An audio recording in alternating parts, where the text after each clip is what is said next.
Welcome back, ladies and gentlemen, to the next installment of our Warrior Guide videos. In this video, what we're going to cover is a couple of the Warrior abilities and ways to utilize them that are going to maximize your gameplay, help you be better at your class, and occasionally probably save you a repair bill or two. So don't forget to join us over on Docken_TV on Twitch TV. Alright, ladies and gents, here we go. We're going to go over the top 5 tricks and tips that I use while I'm playing to help keep myself a little bit more alive. The first thing I'm going to utilize is Hamstring, and it's not just using it, it's the way in which you use it. So if you see here, we've got 2 targets, and I'm going to slap a hamstring on the one target there and keep moving, keep moving, keep moving, keep moving. As you can see, it's splitting the 2 targets, so instead of being struck by both of them at the same time, I'm able to fight the one-on-one, and the other guy back there in the back is just kind of separate. It's reducing the damage that I'm taking, and you can even, as you see, have them reset sometimes because he's not a linked mob. These guys are, you know, just 2 separate mobs.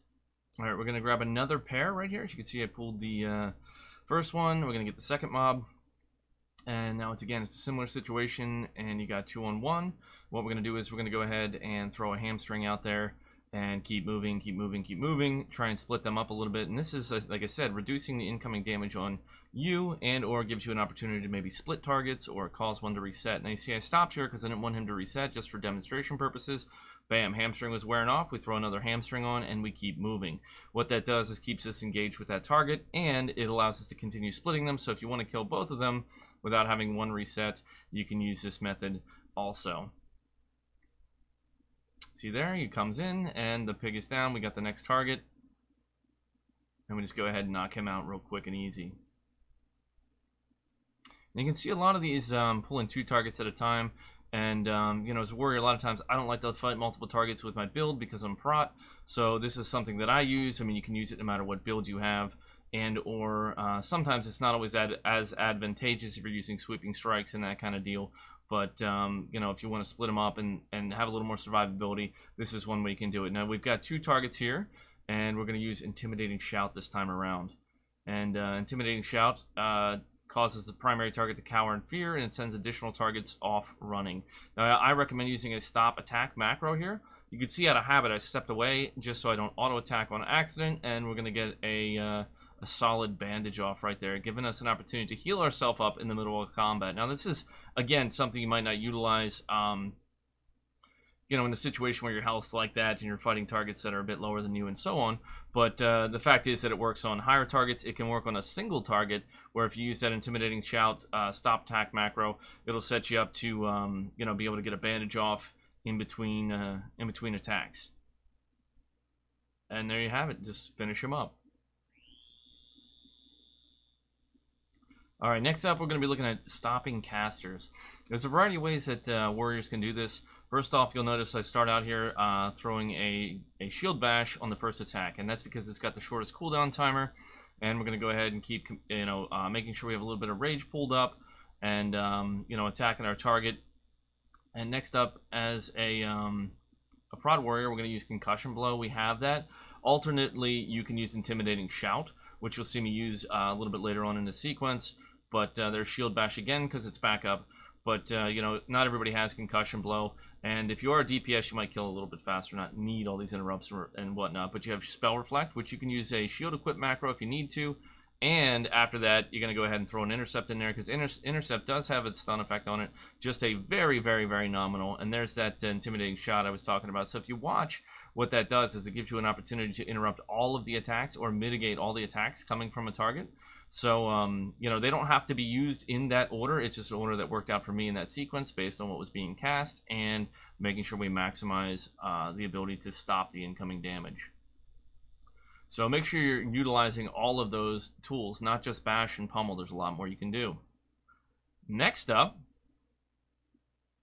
Berserker Rage. Right, guys and gals?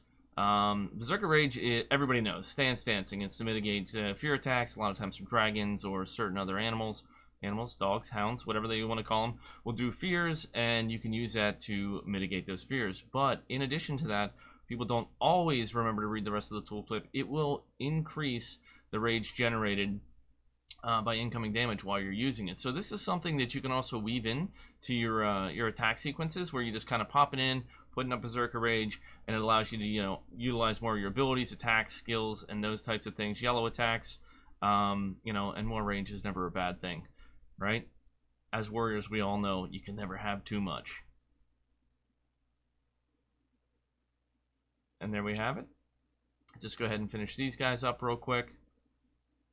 And of course, last but not least, macros. And I know this is something that's probably been on a few other videos, and or I've talked about it in the past. These are amazing. I mean, you have to have certain abilities, start attack weaved into them, and you also want to make sure that you know, you're utilizing stance specific macros that are going to push you into the stance you want to have on for any given ability when you want to utilize that ability as well. You can see we have the equipped shield macro, so if we are dual wielding and we want to throw on our shield, all we have to do is hit shield block. It'll put us in the proper stance, equip our shield, and be ready to go. These things cannot be you know, under credited. They are very, very strong macros, and it makes playing a warrior much, much faster, and faster is better, and it allows you to perform at a higher level. Anyone that's interested in, I'm going to put a list of those macros available. I'll put a link to either they'll be posted in my Discord, or I will try to post a link to a Word doc or something that has them in them, so you can grab what I've got and use them for yourselves. Remember, these are in no particular order. All of these things can be utilized in a way that suits your playstyle. You don't have to follow just the way I show them being used here. You can, you know, use them to your advantage in any situation. Some of these apply to PvP, PvE, and otherwise. So if you guys don't already subscribe to the channel, make sure you give us a thumbs up if you enjoyed the video, and don't forget, if you've got something that's a pro strat and or tip or trick you like to use we didn't discuss here in the video, feel free to drop that down below in the comment section and let us all know how we can become better at playing our warrior class. Ladies and gentlemen, thank you very much, and as always, till next time, have a good one, and we'll see you.